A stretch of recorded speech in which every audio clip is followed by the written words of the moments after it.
You're Alright, so I've recorded this video way too many times, so this is my last time doing this, and if not, y'all never gonna hear about this book. But we doing a book review. The book we're doing is The Lion People. I finished it this past weekend. Short read, about 140 pages. Um, I'll read you the table of contents so I get an idea of like what it's about. Time, Earth, reincarnation, communication, healing, good and evil, inner and outer time, Sirius star system, lion consciousness and the law of synchronicity, dreams and time slips, symbols and thoughts. A lot of new age shit, but there's a reason I chose this book. I'll kind of get into a little bit later, but the book is basically channel material, which means that someone went into a trance state or meditative state and was channeling a being and or entity from another star system, galaxy, dimension, whatever you want to call it, and they were speaking through them. While they were speaking through them, somebody else was writing down what they were saying, and that is what it means to channel. There are a bunch of channel books out there. This is one. The Law of One is another one that's pretty good. Seth Speaks is another one, and usually they're just kind of having to do with things relating to the human experience, relating to consciousness, relating to events happening on our planet in the past and in the future. Um, Things that higher dimensional beings would know or have access to and are trying to teach us, essentially. In this particular book, the beings being channeled are called Paschats, and they are feline beings or cat-like beings from the star system Sirius. There's actually basis behind this channeling. It's not just, I guess, mumbo jumbo. If you look at ancient Egypt in Kemet, which is another name for Egypt. Egypt is a Greek name, but they just renamed it.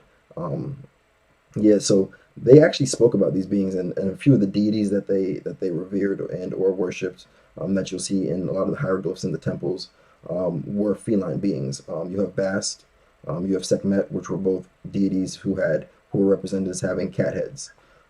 Even the pyramid, the Great Pyramid of Giza, is aligned to the Sirius star system to like the 99.9th degree. So it's not really an accident. So you have people living on our planet, ancient civilizations from 7,000 or more years ago, telling us about beings who were feline in nature. Even the last book review I did about DMT, people who were having these DMT experiences and going into other realms and seeing other beings were describing a group or class of beings that resembled felines. And so um, there is some basis behind this channel work. It's not just like coming out of nowhere per se. Um, in particular, I think one thing this book does really well is explain time and the simultaneous nature of time.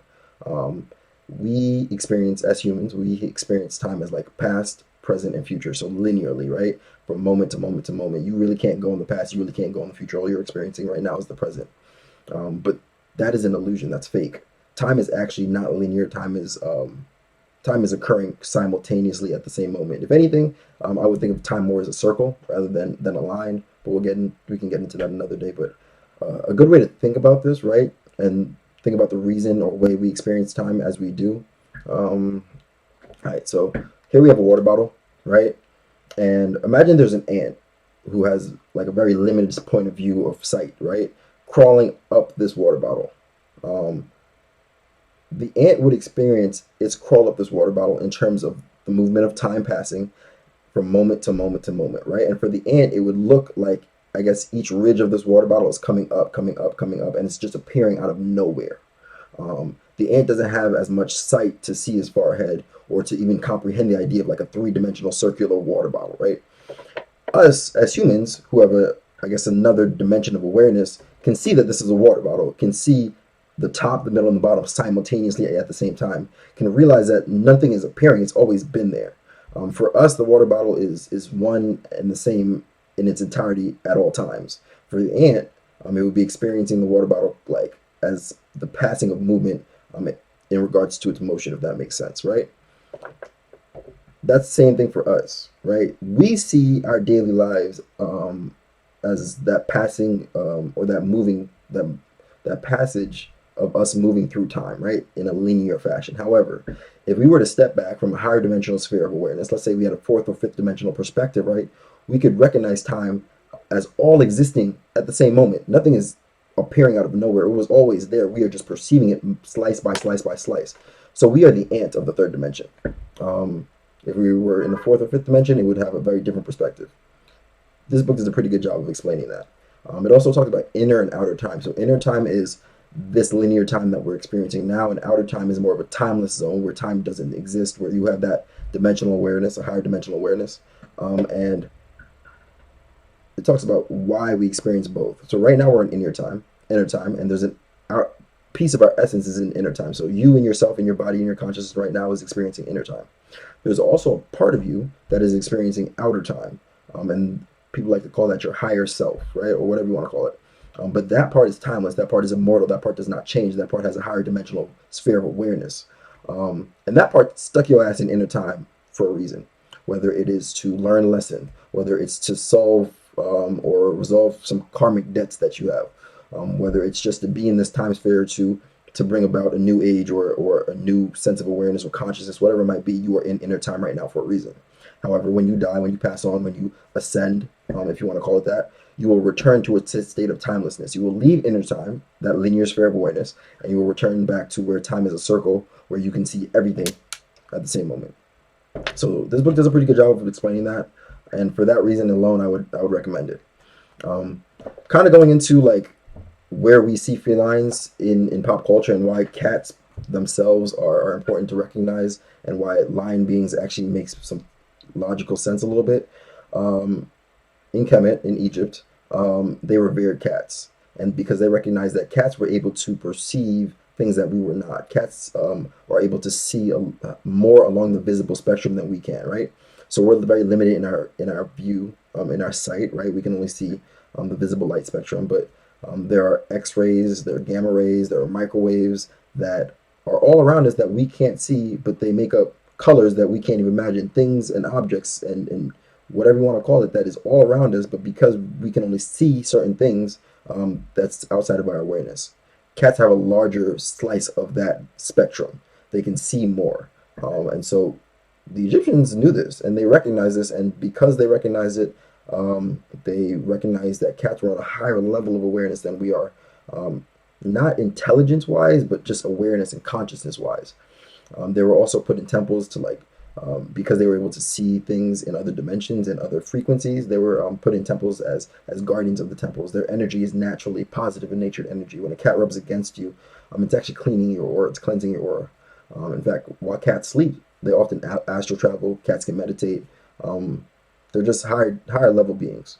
So like if you have a cat, you lucky. In pop culture, and I'll say this again, I've said this in a few of my other videos or posts. Media is trying to teach us something. The TV shows you watch, the movies you watch are not just for fun. They're not just fiction. They're not fantasy. They're usually documentaries or real, or trying to show you or tell you something that exists, right? And so when we see cats in a lot of TV shows and movies, and I'll get into a few different examples, they're trying to show us something. We got to pay attention to it. I think we'll start easy. The movie Catwoman, the one with Halle Berry, right? If you watch it again, I watched it like a few weeks ago just because I was learning about this. There's a scene in that movie where they talk about Bastet, the Egyptian deity who has feline features, and they relate it to Catwoman. Past is a rarity, goddess of the moon and of the sun. She represents the duality in all women, docile yet aggressive, nurturing yet ferocious. Right? And they kind of talk about that and drop it in there just to give the viewers a hint of like, there's something going on here in regards to cats and why they've been so prevalent in our society.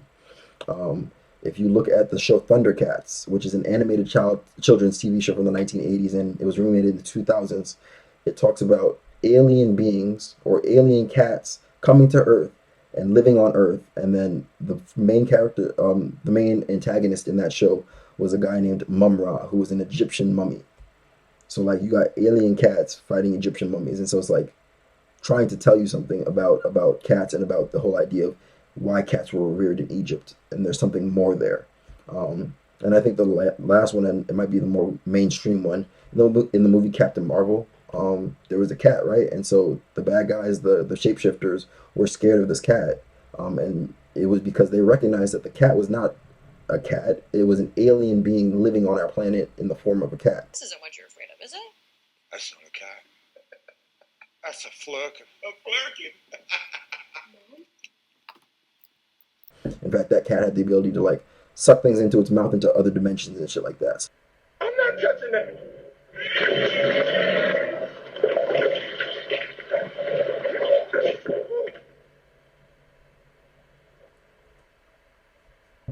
So,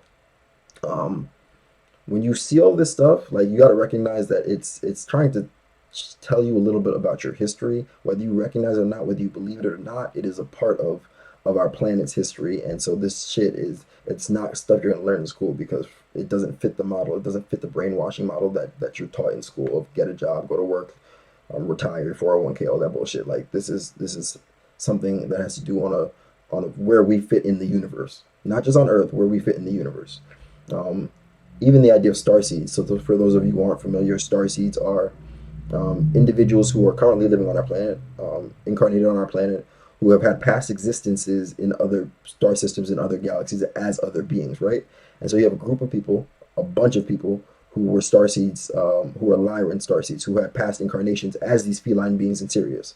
You have star seeds that come from the Pleiades. You have star seeds who had history in Alpha Draconis, and so like um, life is abundant within our universe. We just aren't exposed to it. Even this year, they're telling you about like UFOs exist and like UFO. The military's been tracking UFOs because eventually, soon come, like exposure and disclosure will be happening, and we will slowly be told like we ain't the only we ain't the only beings in this universe, and we are by far not the smartest, not the most technologically advanced, and these beings have been or had a presence on our planet for thousands of years. That's why you see cultures talking about them 6, 7,000 years ago because they've been here. We're just too ignorant and too fucking stuck up to realize, but that's like it is what it is. I mean, there's a lot of this material out there, so it's easy to Google. It's easy to look up if you want to look up star seeds, if you want to look up Lyrans, if you want to look up Egyptian cat deities. Like it will all lead to the same thing, and they're not separate. They're one unified thing. They're all different sides of the same object, if you want to call it that. They're just different perspectives from which we can approach this knowledge, but it's out there. And if you want to learn about it, it's really not difficult too. But yeah, that was my experience with the book. That's why I wanted to learn about it. Um, yeah, if you made it this far, I appreciate you. It means you probably give a fuck, and so thank you for that. And until next time.